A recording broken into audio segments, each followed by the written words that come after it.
안녕하세요. 예, 안녕하세요. 네, 다리가 힘이 빠지는 건 어느 쪽이에요?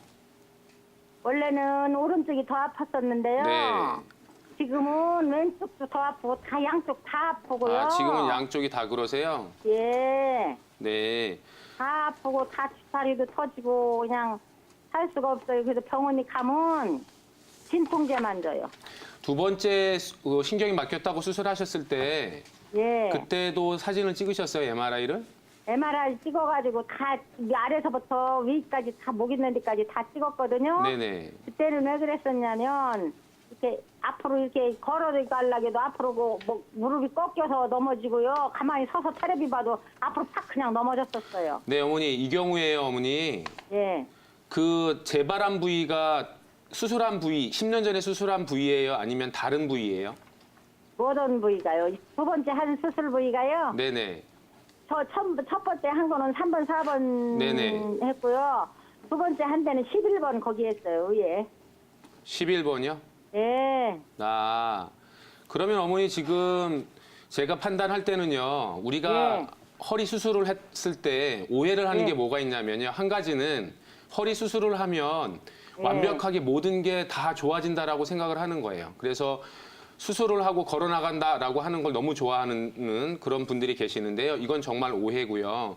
더 나빠졌어요, 저는. 네, 수술을 하면 수술한 부위의 척추 주위의 근육하고 인대가 다 손상이 돼요, 어머니. 예, 그래가지고 더 아파요, 궁뎅이 그런 데가 아주. 그냥. 네, 그래서 그거가 첫 번째 오해고요. 따라서 수술한 후에도 바른 자세를 하고 허리에 좋은 운동을 많이 하셔서 허리 주위의 근육을 튼튼하게 하시는 게 중요하고요. 예. 그다음에 두 번째로 오해가 뭐냐면 수술한 부위가 아프다라고 했을 때 항상 뭐라고 생각하냐면 재발을 했다. 수술을 한 부위가 재발을 했다고 생각을 하시고 그리고 병원에 가서 다시 검진을 안 하시고 일반적으로 다른 병의원을 찾지 않고 일반적으로 야매라 그러죠. 그런 데 가셔서 이제 치료를 받으시는 경우가 있는데 이제 요게 두 가지가 잘못된 진실인데 어머니 같은 경우는 제가 생각할 때는 발이 힘이 빠지는 부위를 확인을 하실 때요. 예. 특별히 발가락이 더 아프신 부위가 있지 않으세요? 발가락이요. 발등이 아프세요? 엄지발가락이 바닥이 여기에요. 아프세요? 엄지발가락 여기 통내밀인데 네. 거기가 아파요. 그러면 제가 생각할 때는 어머니 수술하신 3, 4번 부위가 아니라 4, 네. 5번 부위가 더 많이 눌렸을 수도 있어요.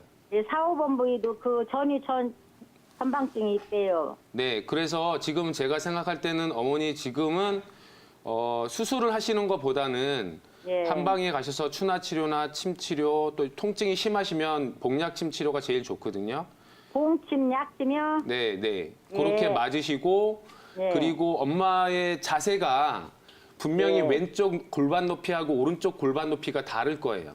그런가 봐요. 오른쪽 골반이 더 아파요. 그래서 그 골반 높이를 맞추셔서 어머니의 몸무게 균형을 바로 잡아주셔야 돼요. 그럼 그거 하려면 어디를 가서 어떻게 그 해야 한의원 되나? 가시면 돼요. 한의원에 네. 아무 한의원에서 다 해줘요? 네네. 그리고 추나하는 한의원 찾으시면 되고 꼭 수나는 하라고도 않더라고요. 그러니까요. 꼭 필요한 거가 하나가 더 있는데요. 한약을 드시면 좋아요. 네, 근육하고 신장을 보호해서 뼈와 근육을 튼튼하게 하는 그 한약을 반드시 병행을 하시고 그리고 추나 치료 받으셔서 양쪽 골반 높이 맞춰 주시면 그러면 저기 추나치료는 양쪽 골반 높이를 맞추는 거예요? 네네. 그래서 균형을 맞춰 주시면 돼요. 삐뚤어져서 그런지요. 여기 이 쇄골뼈가 네네. 다른 쪽만 톡 펴나왔어요. 그게 엄마 몸의 균형이 깨진 거예요. 이제 어머니 잘 근데- 알아들으셨죠? 예, 그러면 네네. 추나치료를 받을 수 있는 병원에 가야 되겠네요. 네, 그러면 예. 좋아지실 거예요. 어머니 너무 걱정하지 마시고. 아, 그러면 저기 한약도 먹고 네. 봉침도 맞고 약침도 맞고 추나치료도 받고 이렇게 네. 할까요? 어머니 예, 이제 감사합니다요. 다음 분 상담해야 되니까 어머니 건강하시고요. 예. 네, 어머니.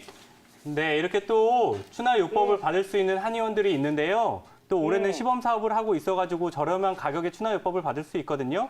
어디서요? 네, 이 점도 잘 참고하시고 이 점에 대해서는 저희가 또 안내를 해드리도록 전화를 드리도록 하겠습니다. 예, 여기는 구로동인데 요금방에서는 어디 병원이 좋을까요? 네, 알겠습니다. 저희가 구로 방송이 끝난 후에 전화를 드려가지고요. 이 점도 가르쳐 드리고요. 저희가 잠시 후에 계속해서 어머님 증상에 대해서 이야기를 나눠볼 테니까요. 계속해서 시청해 주시기 바랍니다. 네, 네. 저희는 그럼 계속해서 허리 질환에 대해서 이야기를 나눠볼까요? 맞아요. 네, 일단은 허리 질환을 호소하시는 분들 굉장히 많으시죠? 그렇죠. 네. 네, 윤민아 원장님, 또 많은 허리 질환 환자들 중에 이렇게 디스크와 척추관 협착증 이 두 가지 중에 어떠한 증상인지 고민들 많이 하시잖아요. 또 헷갈리기도 하고 어떻게 구별할 수 있나요? 예, 아무래도 허리가 아프다 그러면 어떤 것이 원인인가 이런 부분에 대해서 상당히 좀 궁금해하시는 분들이 많으실 텐데요. 우리 어머님처럼 그 허리 추간판 탈출증 또 척추관 협착증으로 고생을 하시는 분들이 많습니다. 그래서 일단 요추 추간판 탈출증이라는 거는 척추뼈와 척추뼈 사이에 있는 디스크가 있어요. 추간판이라고 그러죠. 그것이 어떤 원인에 의해서 손상을 받아가지고 그 디스크가 튀어나오면서 그 주변에 있는 조직과 척추 신경을 압박해서 나타내는 증상들이에요. 그래서 이게 허리가 아프다던가 아니면 다리의 신경 증상들, 땡기거나 저리거나 터질 것 같거나 이러한 여러 증상들을 나타내는 겁니다. 그런데 이 추간판이라는 거는 척추뼈와 척추뼈 사이에 있는 관절 연골이라고 볼 수 있는데 이게 척추 사이에서 어떤 충격을 완충을 시켜주고 외부 자극에 의한 충격을 완화를 시켜줄 수 있는 아주 중요한 역할을 하는 그러한 조직이라고 보시면 됩니다. 그래서 또 척추관 협착증은 또 뭐가 다르냐면은 선천적이나 또는 후천적으로 척추 중앙에 있는 척추관 또 신경근관, 추간공이 좁아져서 허리의 통증이나 다리의 여러 가지 신경 증상을 나타내는 질환이에요. 그래서 척추관 그 주변에 있는 뼈나 인대들이 그 구조물들이 아주 비대해져 가지고 신경근을 누르고 혈육 장애를 일으켜서 허리와 다리 쪽으로 통증을 일으키는 그러한 질환이라고 볼 수 있습니다. 네, 척추관이 좁아져서 신경을 압박하는 척추관 협착증 그리고 또 허리 디스크의 차이점 저희가 비교를 해봤는데요. 그렇다면 원장님 두 질환이 발생하는 원인이 혹시 다른가요? 예, 그 요추 추간판 탈출증은 기본적으로 외상, 외부에서 오는 그런 자극이나 아니면 노화로 인한 퇴행성 병변이라고 볼 수도 있고 또 평소에 자세가 좀 안 좋은 분들이 많아요. 대부분 나는 바르다고 생각하지만 대부분은 다 비뚤어져 있습니다. 그래서 아까 윤홍일 원장님이 말씀하신 추나 치료가 꼭 반드시 필요한 거고요. 또 육체적으로 너무 지나치게 노동을 많이 하신다든가 허리 근육이 원래 약하신 분들 또 악화시켜주는 요인으로는 흡연이라던가 살이 많이 쪄가지고 허리에 부담을 많이 준다든가 또 유전적으로도 어느 정도는 영향이 있다 이렇게 볼 수 있고요. 또 척추관 협착증은 그 원인이 추간판 탈출증 아니면 추간판 후면이 비대해졌다든가 선천적으로 추간판이 협소하다든가 뭐 황색 인대 뒤쪽에 있는 이 부분들이 함입이 돼서 눌러서 온다던가 이런 여러 가지 원인들을 들 수가 있습니다. 그런데 특히 그 추간판 이 디스크라고 불리는 것이 어릴 때에는 그 디스크 안에 있는 수액이 수분 함량이 상당히 높아서 한 88% 정도는 된다고 그래요. 근데 이렇게 많이 그 수분 함량이 높아서 어느 정도 완충 작용을 잘 할 수가 있는데 나이가 들고 50세 이상이 되면 점점 노화가 되면서 그 수분 함량이 거의 70% 정도까지 떨어지게 됩니다. 또 그런 또 콜라겐들이 많이 늘어나고 섬유화가 돼가지고 좀 딱딱해지는 거예요. 딱딱해지면은 가벼운 충격에도 디스크가 잘 탈출이 될 수도 있는 부분이 있는 거고요. 또 척추관 협착증도 마찬가지로 그 척추 주위에 있는 그런 여러 가지 조직들이 갈수록 그 부분들이 그 탄력도가 떨어지고 노화가 되면서 경직이 됩니다.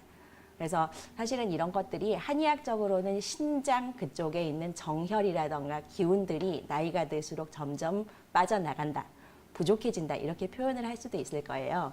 그래서 사실은 나이가 들수록 특히 50대 이상이 되신 분들 이런 분들은 신장 쪽의 정혈과 기운을 보호할 수 있는 그러한 한약들을 매년 꾸준히 드시는 것이 꼭 필요하세요.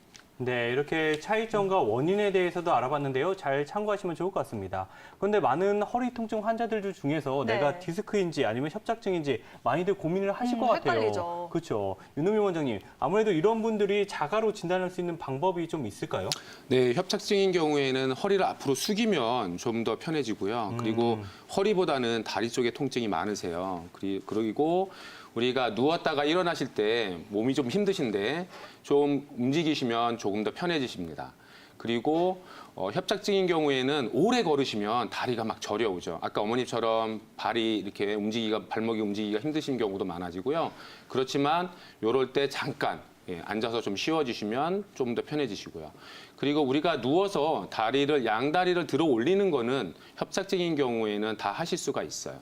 그런데 이제 반대로 디스크인 경우에는 누워서 다리를 들어 올리기가 좀 힘드세요. 그래서 90도까지 다 들어 올리실 수가 없습니다.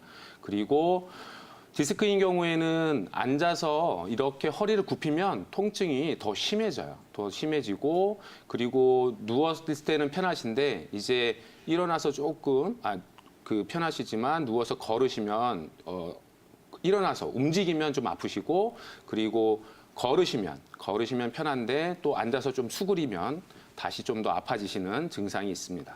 네, 두 질환 다 허리에서 발생하기는 하지만요, 통증의 양상에 따라서 차이가 있다는 점, 그렇기 때문에 내 통증이 어디에 속하는지 체크해 볼 필요가 있을 것 같은데요. 자, 그렇다면 윤미나 원장님, 전반적으로 허리에 나타나는 통증, 한의학에서는 어떻게 바라보고 있나요? 예, 한의학에서는 우리 동의보감에서는 10종 요통으로 허리 통증을 분류를 해놨습니다. 기본적으로 허리라는 거는 우리 한의학에서는 신장과 연관이 된다. 그러니까 신장 기운이 허리의 통증을 유발하게, 신장 기운이 약하면은 허리 통증이 잘 유발이 된다. 이렇게 보는 것이 가장 기본 중의 기본입니다. 그래서 그 동의보감에서 나눠놓은 그 10종 요통에서 1번은 신어요통. 그 다음에 내 몸에서 만들어진 병리적인 산물들이 있어요. 담음, 어혈, 식적 이런 것에 의한 요통. 또한 외부 사기에 의한 것들, 풍한, 습, 습열 이걸로 인한 요통. 또한 갑자기 삐어서 오는 좌섬 요통. 또 스트레스 때문에 기운이 울체가 돼서 오는 기요통. 이러한 10가지 10종 요통으로 구분을 해보고 있는데 그 여러 가지 어떤 그 변증에 따라서 원인에 따라서 한의학적인 치료 방법들이 다 다르세요. 특히 한약이 그러한 여러 가지 방법들 중에서도 가장 으뜸이 되는 치료법이기 때문에 허리가 아프신 분들, 특히 어르신들은 꼭 꾸준히 드시면서 침, 봉침, 추나 등의 여러 가지 치료를 받으시는 것이 중요합니다. 네, 단순히 허리가 아프다고 해서 허리에만 좀 주시라는 게 아니라 10종 요통, 10가지 변증에 따라서 적절한 한의학 치료가 필요할 것 같은데요. 그렇다면 윤미나 원장님, 평소 이렇게 허리가 아프기 때문에 운동하기 좀 힘들잖아요. 좀 허리 건강에 도움이 될 수 있는 생활 습관 같은 거 있을까요? 예, 아까 말씀드렸듯이 허리 통증을 유발할 수 있는 여러 가지 원인들이 있는데 일단은 금연 기본이겠습니다. 흡연을 하시게 되면은 내 몸에서 약간씩은 화를 올리는 부분도 있고 그래요. 그래서 금연 그런 것들과 또한 체중 조절, 비만하게 되면 당연히 허리가 부담을 올 수밖에 없겠죠. 또 그 허리에 좋은 자세를 계속 습관화시켜주는 부분들, 또 복대를 허리 통증이 심할 때는 착용을 하시는 게 좋고요. 근데 복대도 너무 오래 착용하게 되면 나중에는 허리 근력이 약화가 되기 때문에 아주 심하게 통증이 있을 때만 잠깐 쓰시는 게 좋습니다. 또 운동으로는 여러 가지 추천해 드릴 수 있는 게 수영이라든가 승마라든가 간단한 걷는 운동 이런 부분들을 추천드릴 수 있을 것 같고 또 제가 오늘 마지막으로 기체조 2가지만 확실하게 알려드리겠습니다. 그래서 허리 이렇게 디스크 탈출증이나 척추관 협착증 이런 부분들에 대해서는 사실은 허리 운동을 본인이 스스로 집에서 함부로 하는 거는 사실은 좋지는 않으세요. 왜냐하면 그것이 어떤 원인인가에 따라서 똑같이 했는데도 통증이 오히려 더 심해질 수가 있으세요. 그래서 이런 부분들은 아무래도 가까운 한의원이든 이런 데 가셔서 자세하게 상담을 받으시고 나에게 맞는 운동을 추천을 받아서 하시는 게 필요하시고요. 그냥 간단하게 기본적으로 할 수 있는 운동들은 일단은 장운동이라고 보시면 됩니다. 일단은 그 바닥에서 서셔가지고 땅은 이렇게 바닥을 이렇게 서 있는 상태에서 무릎은 약간 낮춘 기마 자세에서 아랫배를 넣고 빼고 하는 장운동 하루에 한 100개 정도 이렇게 좀 꾸준히 해주시는 게 좋고 또 땅에 누우셔서 무릎은 직각으로 세우신 상태에서 그 상태에서 장운동도 100개 정도 하루에 꾸준히 해주시면은 복직근을 강화시켜주고 허리까지 다 풀어줄 수 있는 그런 효과가 있기 때문에 아주 좋습니다.